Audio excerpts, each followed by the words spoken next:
think our staff is always working in that direction.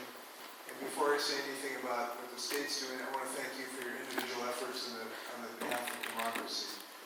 You are as much warriors for democracy as I am or any other elected official. And your ability to create a common sense of facts and a place for arguments and forums is so pivotal. And you've heard me say this before, but it is so true.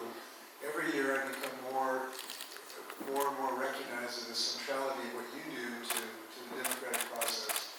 And that has become more and more important in the age of the internet, which is both creating challenges for you and your business models and the like, but it's more and more important that people have some common way to get some basic facts so that they can then have arguments and discussion around those basic facts. And you give us the opportunity to have some basic facts upon which we can base public discussion. And without you, that's very, very difficult. And I know you're stressed by the age of digital media, but your health, the respect you receive, I just want to tell you, I've always understood the importance of your profession, but now more than ever. And I just want to thank you for your personal efforts in that regard. And it's become more and more important, you know, with the election denial and everything that's going on. People have asked me, you know, how do we unify the nation? How do we unify our communities that are kind of polarized?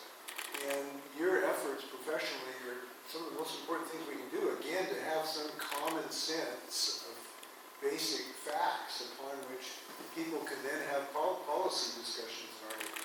So thank you for what you're doing. You're welcome. And I want to thank you also for recognizing good things in our state on occasion.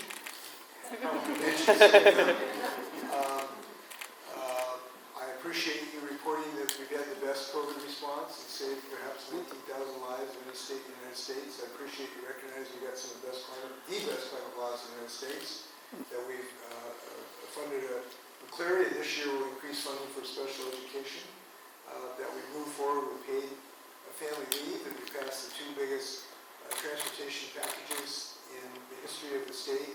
But I want to mention the single most important thing.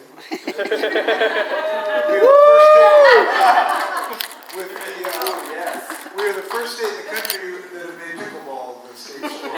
Oh. Senior power.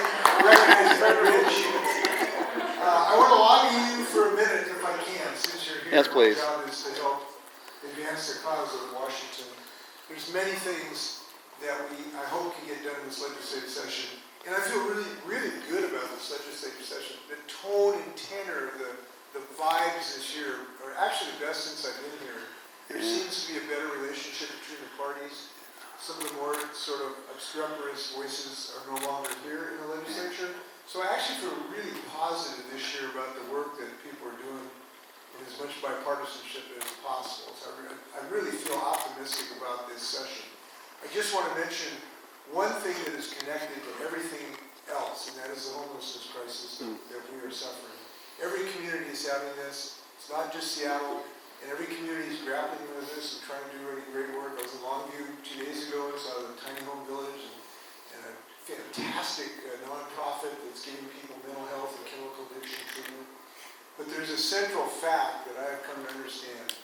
We have to make a large public investment in this, or it's going to get worse. It's going to even get worse with more people moving here. We have to build more housing. There is no other solution. We have to have more roofs upon which people can live, and that's going to require significant public investment. As you know, I've suggested a $4 billion fund that would be available for this over the next 3 biennia. I think that scale is what is necessary. We have been doing significant funds, but it hasn't made progress in the state of Washington, and we need to show the people progress. And the things we've been doing are working. We're getting people into housing, we're treating their chemical addiction, we're treating their mental health, and when we do that, we have success. 80% of the people we remove for our right-of-ways are now in stable housing, and they're in chemical addiction treatment, they're getting mental health. The things we're doing are working, but we're not doing it at scale. We simply have to do it at scale. And what I've been saying on this subject is, I think everybody's paying any attention at all recognizes the scope of the problem, but some people argue, no, it's not housing. it's chemical addiction. If we just treat people's addiction, housing will not be a problem. Or if we just treat mental health, housing will not be a problem. And this is a trap. It's the age-old trap that you recognize of being either or. It's not either or, it's and. We have to have chemical addiction treatment, get people to break this addiction. We have to have mental health. But to do that, we have to have them in a stable environment where we can treat people. You can't treat people and break addiction when somebody's living under a blue tarp. So this is an and issue that I hope that the state can, as much bipartisan basis as possible, really make a substantial investment that is necessary to get this job done. Now, I've suggested a way to do that is to expand our bonding authority. If we do this, this is fiscally responsible. It will simply put us at the same level of debt service as we've had for the last 20 years. This is not an outrageous proposal. It'll simply put us at a debt service level that we've had for 20 years. This is a status quo, in some sense, financing system. So I wanted to get that in your ear. I hope you think about it. I cannot, to me, this is, as you know, a 72-year resident of Washington, to think this is becoming the permanent condition of Washington State, that just makes me heartsick. And we can't allow this to happen. And it takes a significant investment to actually move the needle on this. So I hope you'll consider that. And I won't lobby you more than that. We got a couple questions, Roland? Would you introduce Jamie? Jamie is brilliant. I have never read any criticism of my efforts in your papers because of her efforts. So I want to thank you very much. I really appreciate that. She's doing a great job for us. I don't know if Jamila's here or not. Melissa's here. Melissa has joined us. She's doing great outreach work for us in the community. Trudy is here, who testified yesterday on some nutritional issues. Obviously, housing is not the only issue. We need significant mental health reform. We need nutrition.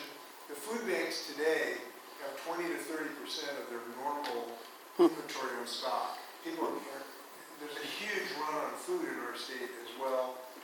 We have some work to do. Happy to answer a couple questions, Roland. Yeah, a couple of easy questions. Isabel, we'll take a short penetrating question. Oh my gosh, I wasn't thinking.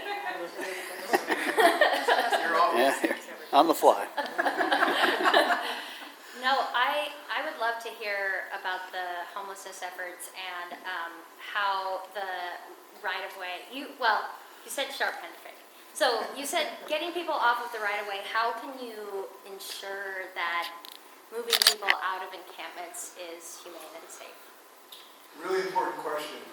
I think the thing we have learned is if you want to reduce the encampments, even if you don't have a single ounce of human compassion, it's just that you don't like to see, even if that's your only motivation, the only way to do that is to have some process to get people into long-term housing that is private and secure and hygienic.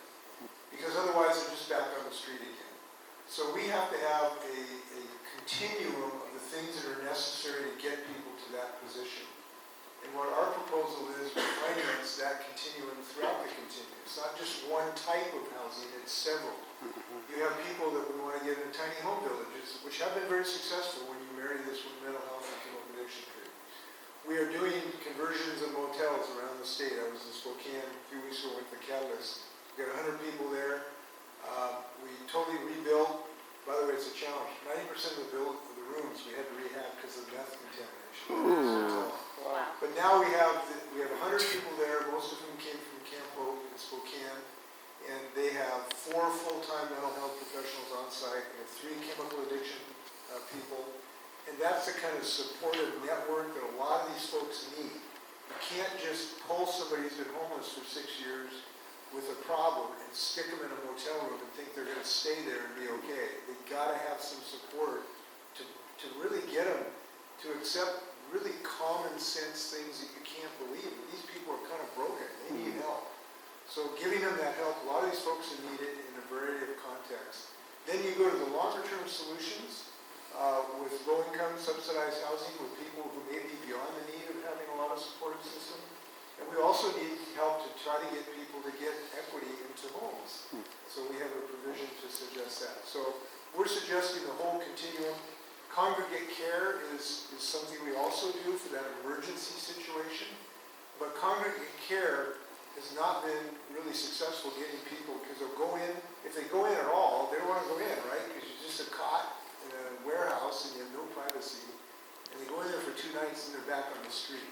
So it has been less successful than what we have found is if you give somebody privacy, if they have a door they can shut and a place to put their gear and a shower, it works as the first step in the long term. That's what Trudy we want. wants you to say and food. She wanted Food, yes, food. No, really. But you know, it's interesting, when you go to these sites, they're getting food in part because the neighborhoods adopt them a lot of the time. And you know, we have a lot of siting problems to try to site these facilities, or any facility, doesn't matter what it is. But then 3 months afterwards, the neighborhood is treated them like just part of the neighborhood. I was at a tiny home village in Tacoma, and it was a rebellion, it was civil war, you're going to cause the collapse of this neighborhood. 3 months later, they're having potlucks with all the neighbors and kids hanging around. So once you get in there and establish those relationships, it works. Yeah. Speaking of homelessness, and the majority of our homeless having some sort of substance abuse disorder, how are these Blake rules that are in session this year what's the relationship with getting those passed and get people off the street? Right. Well, I think there's a large consensus in the legislature that I share that we want to get people into treatment. The idea is to break the addiction cycle. We're not looking to fill our jails up, right? That's not the goal. We want to get them into treatment. And what I think the legislature is going to do, which I will support, is to have a system that will be trying to get people into treatment, but will retain some criminal sanction for those who need a little nudge to get into treatment. So they're now kind of debating, is this a misdemeanor or a gross misdemeanor? I kind of favor a gross misdemeanor myself. But having that nudge for the people who need it, I do think is a necessity. Now, we also have to provide the facilities to do it and the personnel to do it. And that's a siting issue. Up in Linwood, we had an opiate treatment facility in the neighborhood, just went ballistic about it. But listen, these are people in your own neighborhood. You got to give people treatment if you want to solve this problem. And it's a crime problem. This is a crime problem. Treating chemical addiction is an anti-crime law and order effort. And I think sometimes people fail to recognize that. So I feel good. I think we're going to get a good bill out of that. Thanks. Yeah. I know you're a big proponent for clean energy, and probably one of the few from the east side of the state. What would you have to say for people who feel like on the east side of the state that a lot of these clean energy bills mainly affect them to support the west side of the state? Yeah, that's an important issue because I know people do kind of feel like that.